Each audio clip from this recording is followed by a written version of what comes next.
जय श्री कृष्णा। आज द्वादशी पर आइए सुनते हैं माँ तुलसी की यह कथा। तुलसी से जुड़ी एक कथा बहुत प्रचलित है। श्रीमद् देवी भागवत पुराण में इनके अवतरण की दिव्य लीला कथा भी बनाई गई है। एक बार शिव ने अपने तेज को समुद्र में फेंक दिया था। उससे एक महातेजस्वी बालक ने जन्म लिया।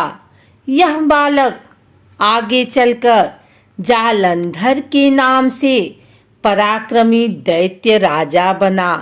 इसकी राजधानी का नाम जालंधर नगरी था। दैत्यराज कालनेमी की कन्या वृंदा का विवाह जालंधर से हुआ। जालंधर महाराक्षस था। अपनी सत्ता के मद में चूर उसने माता लक्ष्मी को पाने की कामना से युद्ध किया, परंतु समुद्र से ही उत्पन्न होने के कारण माता लक्ष्मी ने उसे अपने भाई के रूप में स्वीकार किया। वहां से पराजित होकर वह देवी पार्वती को पाने की लालसा से कैलाश पर्वत पर गया। भगवान देवाधिदेव शिव का ही रूप धरकर माता पार्वती के समीप गया, परंतु मां ने अपने योग बल से उसे तुरंत पहचान लिया तथा वहां से अंतर ध्यान हो गई। देवी पार्वती ने क्रुद्ध होकर सारा वृतांत भगवान विष्णु को सुनाया। जालंधर की पत्नी वृंदा अत्यंत पतिव्रता स्त्री थी। उसी के पतिव्रत धर्म की शक्ति से जालंधर न तो मारा जाता था और न ही पराजित होता था। इसीलिए जालंधर का नाश करने के लिए वृंदा के पतिव्रत धर्म को भंग करना बहुत जरूरी था। इसी कारण भगवान विष्णु ऋषि का वेश धारण कर वन में जा पहुँचे, जहाँ वृंदा अकेली भ्रमण कर रही थी। भगवान के साथ दो मायावी राक्षस भी थे, जिन्हें देखकर वृंदा भयभीत हो गई। ऋषि ने वृंदा के सामने पल में दोनों को भस्म कर दिया। उनकी शक्ति देखकर वृंदा ने कैलाश पर्वत पर महादेव के साथ युद्ध कर रहे अपने पति जालंधर के बारे में पूछा। ऋषि ने अपने माया जाल से दो बानर प्रकट किए। एक बानर के हाथ में जालंधर का सिर था तथा दूसरे के हाथ में धड़। अपने पति की यह दशा देखकर वृंदा मूर्छित होकर गिर पड़ी। होश में आने पर उन्होंने ऋषि रूपी भगवान से विनती की कि वह उसके पति को जीवित करे। भगवान ने अपनी माया से पुनः जालंधर का सिर धड़ से जोड़ दिया, परंतु स्वयं भी वह उसी शरीर में प्रवेश कर गए। वृंदा को इस छल का जरा आभास न हुआ।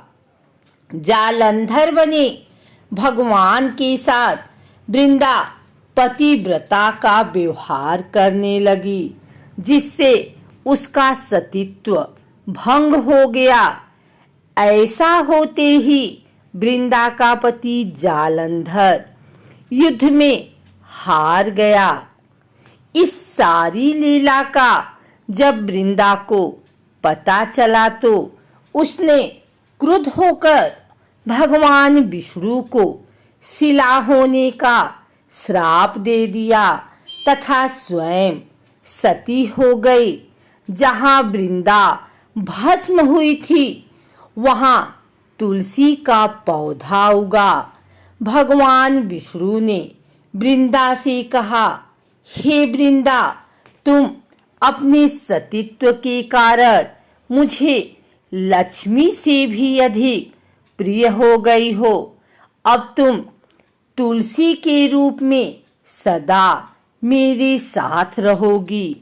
जो मनुष्य भी मेरे शालिग्राम रूप के साथ तुलसी का विवाह करेगा उसे इस लोक और परलोक में विपुल यश प्राप्त होगा। जिस घर में तुलसी होती है वहाँ यम के दूत भी असमय नहीं जा सकते।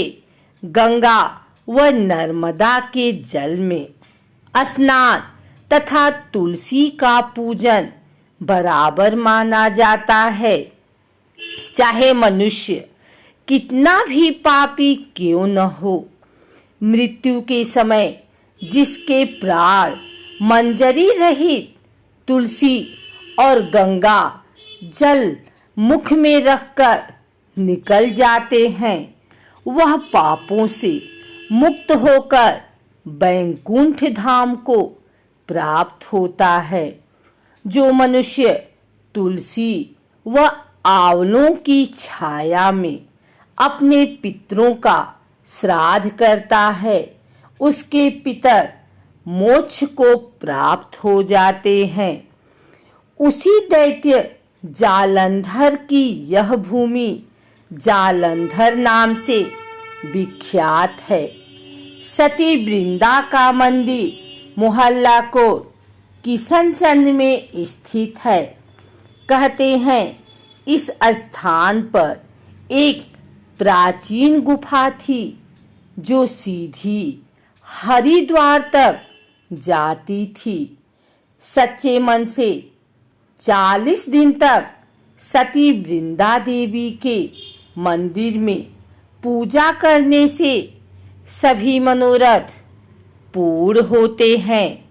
अगर आपको हमारी वीडियो अच्छी लगी हो तो इसे लाइक करें, कमेंट करें, शेयर करें और हमारे चैनल भक्ति गाथा को सब्सक्राइब करके बेल नोटिफिकेशन ऑल पर सेट कर लें ताकि आगे आने वाली वीडियो सबसे पहले आप तक पहुंच सके।